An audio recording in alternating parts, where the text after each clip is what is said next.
the capital. In terms of the cost of health care, because we have an emergency, I have asked the Commissioner of Insurance, I have directed the Commissioner of Insurance to use existing authority to cap insurance rate increases. Basically, the power is to disapprove unreasonable or excessive increases. Seems to me 24%, 30%, 45% is pretty unreasonable and excessive, particularly when medical inflation nationally is about 3.4%. In this high-cost region, it's about 5%. And for 2 years, I have had folks from the industry sit around the table trying to come up with ideas on how to reduce the cost of health care. One of those people, by the way, is running for governor. And for 2 years, they've been pointing the other way about everybody is not responsible. It's complicated. They came up finally with some recommendations called payment reform, which are good recommendations. And then they said, but please take 5 years to implement them. Don't rush. Well, we are going to implement those payment reform ideas. But in the meantime, we have an emergency. And so we are using the commissioner's existing authority to cap rates right now. The insurers have taken us to court. We've won the first round, which is to say you, small business owners and working families, have won the first round. And we're going to keep up this fight because this is, I think, what must be done right now. We've asked for some additional authority from the legislature, and I'm hoping that they will take that up soon. On access to capital, the issue there seems to be a disconnect between the needs of small businesses and those community banks in particular, whose balance sheets are strong, but who are skittish about lending right now. And they're asking for much, much more documentation than they used to, and then they say no. And so in talking with the bankers, what they say they need are guarantees. They want someone to stand behind the lending they do in order to start to essentially loosen that spigot. And so we have proposed something called a growth capital fund, which is $40 million in state bond authority, which we would use as guarantees for small business loans. That has passed out of the Senate. It's in the House right now, and we're hoping for action from the House very soon. Please, Rep. Swan. So those are two ways that we're trying to help. I see Ron standing. What do we have for time? The number for MIFA. All right. Is it MIFA.com? I thought it was MIFA.org. .org. The number for MIFA, this is to the question about help with managing the cost of higher ed. 1-800-449-MIFA.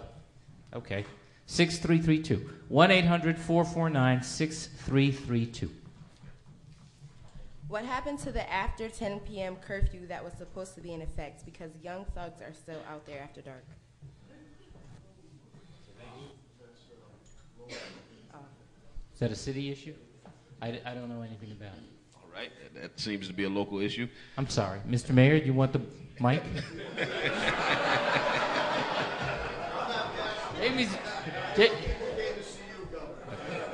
Governor Patrick, please comment on more jobs for people with Corey records. Yeah, let me talk about Corey. Corey is a serious problem. It takes it turns a minor offense into a life sentence. And what is so interesting, I meant to tell you this, Ben. I've been talking to the speaker about the importance of this, and Corey reform has been on the agenda for years. In the well, and you know what he said? I think he, and I think some leadership in the legislature for a long time have thought that the interest in Corey reform was limited to a very small pocket of the population of Massachusetts. There are something, in fact, like 1.5 million people with Corys in Massachusetts. It is just getting in the way of people moving forward. And we have proposed Corey reform, and I am proud to tell you tonight we are closer than we have ever been to Corey reform. It has passed. It has passed now out of the Senate. The Speaker has told me privately and has said publicly that once the budget is done in the House and the gaming bill, so you've done the gaming bill and the budget is next week, I think, the week after next, then the House will turn to Corey reform. So we may be weeks away from Corey reform. Now, here's what I need, if I may take another minute. I ask you, please, if you haven't signed up and given us your contact information tonight, please do so. Because when Corey reform comes out of committee, we need a show of strength in the State House. And I want to be able to put a notice out to everybody to let you know that the vote is coming, so we can come up there or phone or email or write and demonstrate how important it is that the legislature take up this vote. So we're going to need everybody's help. We're going to do 2 more questions, and those of you whose questions are not answered, we will be passing these off to the governor's staff, and they can address them at a later time.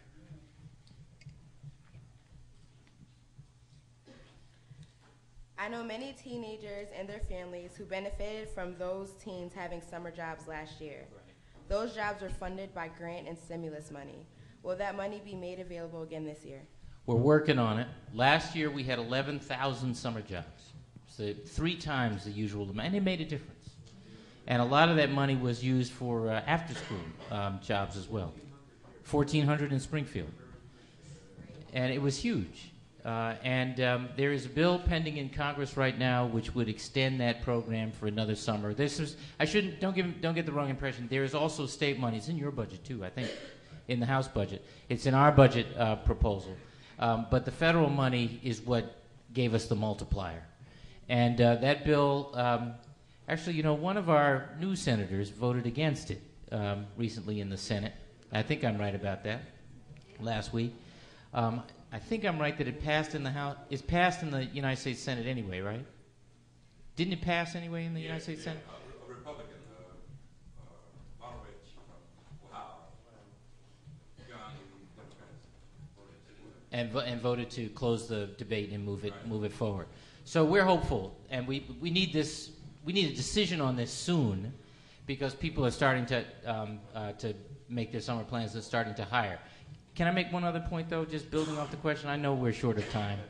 But anybody here who has a business, who can offer a job, anybody listening to the program tonight who is able to hire one person or to even, frankly, bring on as a volunteer some young person in the summer, it makes a difference.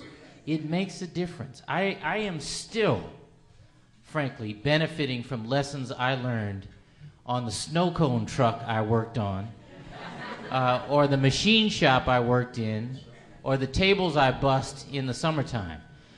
Discipline, the importance of showing up, and that other people rely on you. There are life lessons that we need to be handing on to young people and anybody who has a job that they can offer with or without public support. I ask you to please seriously consider doing so. Governor, here's the last question. What's that?